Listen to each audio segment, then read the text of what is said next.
It's inevitable. At least once in everybody's life, we will experience a car that doesn't start.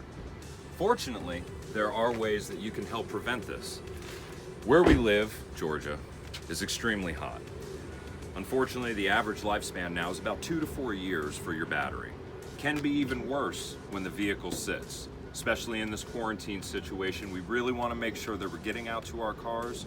We're at least starting it for about 15-20 minutes and taking it out on a nice little drive. You don't have to go anywhere special, but we definitely want to get everything moving for it. If not, you will be visiting us to get a new battery for the vehicle, which we do have 2 selections. The 7-year battery, which comes with a 2-year free replacement, 5-year proration, is $158.99 installed.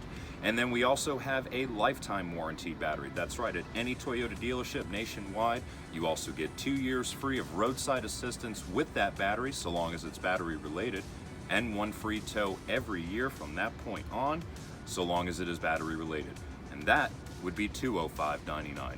In some cases, it can be $215.99, but that's mostly on our Tundras and Sequoias. Please give us a call for price verification. Y'all stay safe. My name's Jason, extension 153. Thank you very much.